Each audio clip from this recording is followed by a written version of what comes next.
name is Frank Vicini. I'm a radiation oncologist. My expertise is in breast cancer treatment.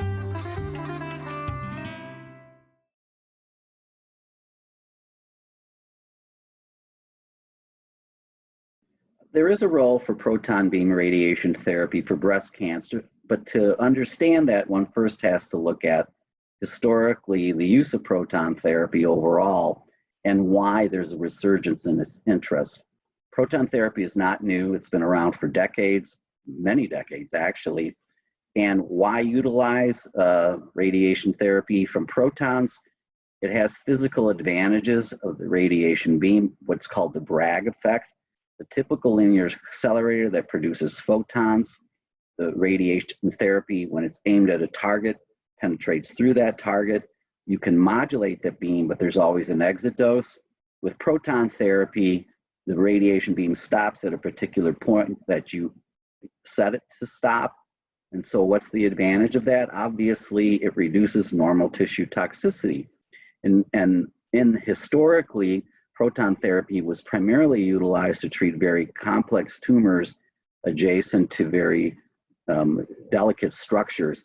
As you can imagine, the greatest setting that this was utilized and still is utilized today is in pediatric patients where you want to give a tumoricidal dose, that is a curative dose of radiation therapy to their cancers, but you have to reduce the radiation dose to the adjacent structures that are millimeters away. Otherwise, you run into the late effects of radiation therapy, impaired growth, learning problems, growth problems, etc. So the whole idea with proton therapy and using its physical properties are to reduce normal tissue, doses to normal tissues. Now, why have these become more? Why have protons been more interesting lately?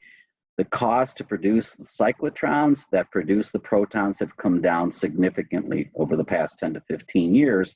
And what's occurred is that many centers across the country and Europe and the world have gotten their own cyclotrons. And so you have the ability to produce these protons and to start looking at them to treat more common disease sites such as breast, prostate, colorectal, and lung. But still today, they're utilized primarily for the CNS, primarily for pediatrics, primarily for complex tumors.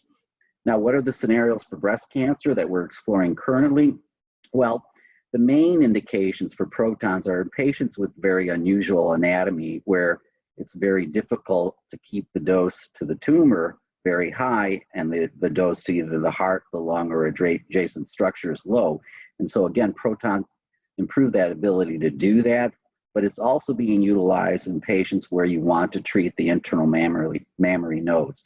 There's some data that suggests that you can improve survival in certain patients by treating the internal mammary lymph nodes, but in patients with left-sided breast cancer, the internal mammary nodes are literally almost adjacent to the heart, adjacent to normal tissues that you must keep the radiation doses low. These are the settings where radiation therapy with protons is being investigated across the country. These are very interesting and exciting preliminary results, but at the present time, it's still considered not so much investigational, but they're investigating how to integrate it in the overall management of breast cancer patients. I see it as something that's going to be very useful as we refine the use of proton therapy for breast cancer and learn the exact indications where it is better than standard photon radiation therapy.